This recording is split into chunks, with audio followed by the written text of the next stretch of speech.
안녕하십니까, 최진호입니다. 최진호의 신앙탐구 60번째 시간으로 마태복음 시리즈 35번째 시간입니다. 오늘은 마태복음의 마지막 장 제28장의 내용에 대해서 예수님의 부활이라는 제목으로 말씀 나누겠습니다. 예수님이 돌아가신 날은 금요일이었고 그 다음 날은 토요일, 즉 안식일이었습니다. 안식 후 첫날 미명에 몇몇 여인들, 즉 막달라 마리아와 또 다른 마리아가 무덤을 보려고 갔습니다. 마가복음 16장 1절과 2절에 의하면 여인들은 3명이었고 이들은 안식 후 첫날 아침에 예수님의 시신에 장례용 향품을 바르기 위해서 무덤으로 간 것입니다. 그런데 그때 큰 지진이 나며 주의 천사가 하늘에서 내려와 돌을 굴려내고 그 위에 앉아 있었습니다. 천사의 형상은 번개 같고 그 옷은 눈같이 휘었다고 기록하고 있습니다. 무덤을 지키던 병사들은 무서워 떨며 죽은 사람과 같이 되었다고 표현되어 있습니다. 그들은 무덤을 봉인하고 지키기 위해서 파송된 자들이었으나 천사 앞에서는 아무런 힘도 발휘할 수 없었습니다. 천사는 여자들이 왜 이곳에 왔는지를 알고 있었고 예수님이 이미 살아나셨다는 사실을 알려주면서 예수님의 시신이 있었던 곳을 보라고 하였습니다. 그리고 빨리 가서 그의 제자들에게 예수님의 부활 사실을 알리고 예수님은 그들보다 먼저 갈릴리로 가실 것이므로 거기에서 그들이 배울 것임을 전하라고 분부하였습니다. 이에 여자들은 무서움과 동시에 큰 기쁨으로 무덤을 빨리 떠나서 제자들에게 알리기 위해서 달려갔습니다. 이때 부활하신 예수님이 여자들에게 모습을 나타내셨습니다.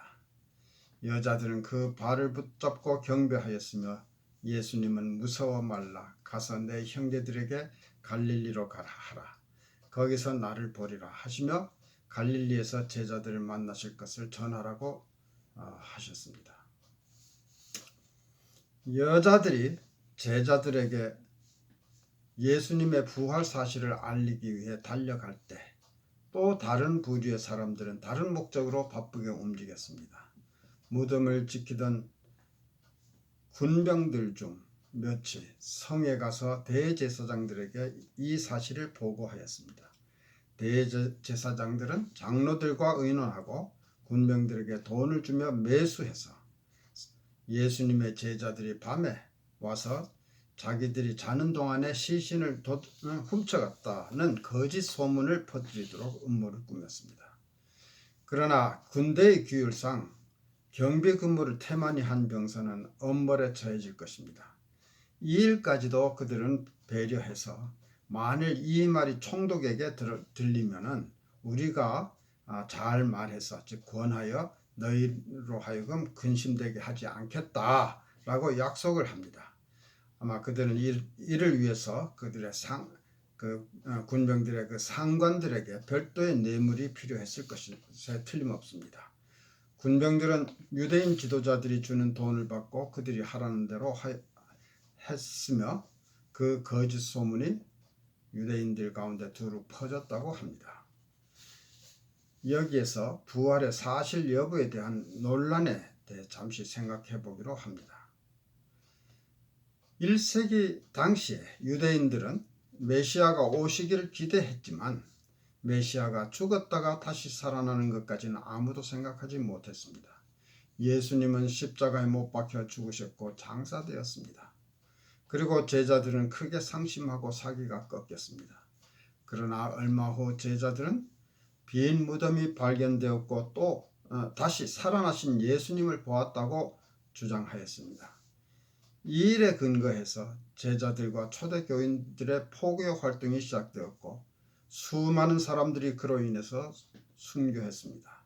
그 후 약 250년간에 걸친 극심한 박해에도 불구하고 이 믿음은 크게 퍼져나갔고 전 세계적인 종교가 되었습니다.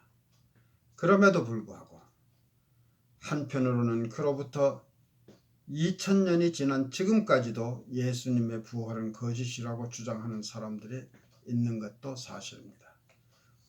빈 무덤을 목격한 최초의 증인들이 여자들이었다는 사실은 당시의 문화 배경을 고려할 때 매우 특이한 일입니다.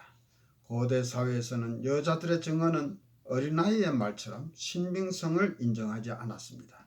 만일 이 이야기가 지어낸 것이라면 아무도 여자들의 증언을 내세워서 거짓말을 만들어내진 않았을 것입니다.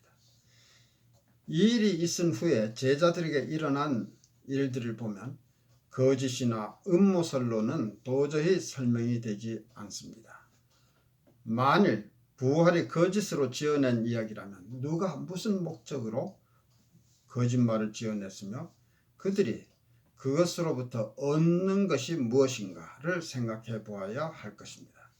이 이야기를 사실로 믿고 즉 확신하고 실제로 부활하신 예수님을 보기도 하였으며 이 사실을 전파한 사람들은 예수님과 함께 생활했던 제자들인데 이 일로 인해서 제자들은 박해를 받고 죽음을 당한 것 외에는 세상적인 관점에서 볼 때 아무도 덕을 본 사람이 없다는 사실을 보더라도 이 이야기를 제자들이 거짓으로 만들어냈다는 것은 설득력이 없습니다. 제자들이 이러한 이야기를 날조한다는 것은 정직하라고 가르친 예수님의 가르침에도 위배됩니다.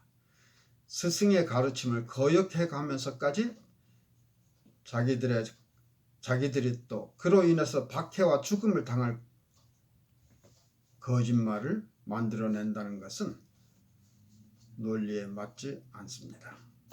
예수님은 부활하신 후에 여러 번 제자들을 만나셨으나 마태복음에는 기록되어 있지 않고 갈릴리의 산에서 만나신 일만 기록되어 있습니다.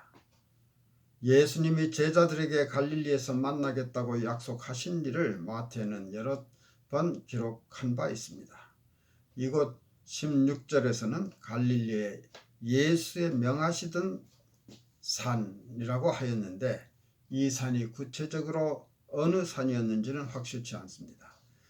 제자들은 예수님을 배웠고 경배하였으나 오히려 의심하는 자도 있었다고 합니다. 그러나 이들의 의심은 오래가지 않아 확신으로 바뀌었습니다. 예수님은 제자들에게 일러 가라사대 하늘과 땅의 모든 권세를 내게 주셨으니 그러므로 너희는 가서 모든 족속으로 제자를 삼아 아버지와 아들과 성령의 이름으로 세례를 주고 내가 너희에게 분부한 모든 것을 가르쳐 지키게 하라. 볼지어다 내가 세상 끝날까지 너희와 항상 함께 있으리라 라고 하셨습니다.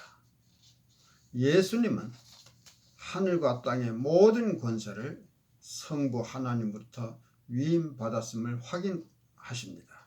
예수님은 처음부터 모든 권세를 가지신 분이었습니다.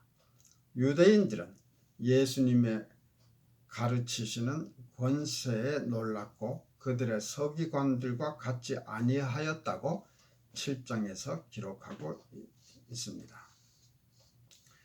그러나 예수님은 사람의 몸을 입고 계시는 동안에는 신적인 권위를 극도로 제한된 범위 내에서만 사용하셨습니다.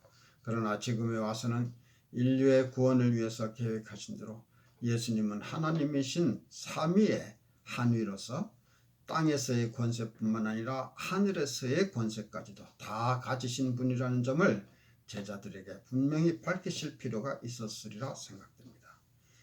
예수님은 그 권위를 가지고 제자들에게 명하십니다. 그러므로 너희는 가서 모든 족속으로 제자를 삼아 아버지와 아들과 성령의 이름으로 세례를 주고 내가 너희에게 분부한 모든 것을 가르쳐 지키게 하라. 이 명령문에는 동사가 4개가 있는데 헬라어 원문에 의하면 이 중에서 제자를 삼으라, 제자 삼으라가 주 동사이고 나머지 동사, 즉 가서, 가라는 동사, 그 다음에 세례를 주라, 또 가르치라는 이 3가지 동사는 분사형으로 그 종속절로 되어 있다고 합니다. 즉 이는 제자 삼으라는 말씀이 예수님의 주 명령임을 의미합니다. 예수님께서 제자들에게 하신 이 명령은 흔히 Great Commission, 대위임령 또는 지상명령이라고 흔히 불립니다. 모든 족속으로 제자를 삼으라는 말씀은 무엇을 의미하는가? 이제부터는 이들의 사역은 이스라엘에만 국한되는 것이 아니고 모든 족속으로 확대되는 것을 의미합니다. 이 명령을 처음 받은 사람들은 예수님의 제자 11명입니다. 그러나 이 명령은 그 후에 11명의 제자들로부터 복음을 전도받아 제자가 된 사람들에게도 해당이 되며 이것이 반복돼서 오늘날 우리의 다수에게도 해당되는 것입니다. 기독교가 수많은 박해에도 불구하고 2000년 동안 유지되어 온 원동력이 바로 제자가 되고 또 제자를 삼는 것이었다고 해도 과언이 아닙니다. 예수님은 제자들에게 이 명령을 주시면서 당신의 아버지로부터 받은 권세를 위임하셨습니다. 이들 제자들은 예수님으로부터 위임받은 권세로 자기들의 제자들을 만드는 것입니다. 이것이 반복이 되어서 2000년 동안 2000년이 지난 오늘 우리들도 예수님의 제자가 되고 우리도 예수님으로부터 위임받은 권세로 우리의 제자를 만들어 가야 하는 것입니다. 예수님은 제자들에게 명령하시면서 동시에 중요한 약속을 하셨습니다. 즉 볼지어다 내가 세상 끝날까지 너희와 항상 함께 있으리라고 약속하셨습니다. 만일 예수님이 제자들에게 명령만 하시고 그리고 제자들이 하는 일에 대해서 상관하지 않으셨다면 이 명령은 제자들로서는 실천하기 어려운 일이었을 것입니다. 이러한 제자들에게 예수님은 내가 세상 끝날까지 너희와 항상 함께 있으리라고 약속하셨습니다. 주님께서 함께 하시면서 위로 주시고 능력 주심으로써 그 일이 가능한 것입니다. 우리가 하나님의 일을 할 때 우리 자신의 힘으로만 한다면 불가능한 일이라도 임마누엘 하나님께서 함께 하실 때 우리 자신의 능력으로는 생각지도 못했던 방법으로 일이 이루어지는 것을 경험하게 됩니다. 우리에게는 예수님이 필요합니다. 제자가 되기 위해서는 우리는 항상 성령을 통한 그의 임재가 필요합니다. 모든 족속을 제자 삼기 위해서도 우리에게는 예수님이 필요합니다. 하나님은 구약에서도 특별히 어려운 소명을 주실 때 자신이 함께 하실 것을 약속하시곤 하셨습니다. 모세가 죽고 여호수아가 이스라엘 백성들의 지도자가 될 때였습니다. 모세의 뒤를 이어 무서운 적들이 도사리고 있는 곳을 지나 100만 명이 넘는 백성들을 이끌고 약속의 땅으로 인도한다는 것이 얼마나 두렵고 떨리는 임무이겠습니까? 이때 하나님은 여호수아에게 말씀하십니다. 여호수아서 1장 9절에서 내가 내게 명한 것이 아니냐? 마음을 강하게 하고 담대히 하라. 두려워 말며 놀라지 말라. 내가 어디로 가든지 내 하나님 여호와가 너와 함께 하느니라고 하셨습니다. 예수님의 지상 명령은 사도행전에서도 다시 언급됩니다.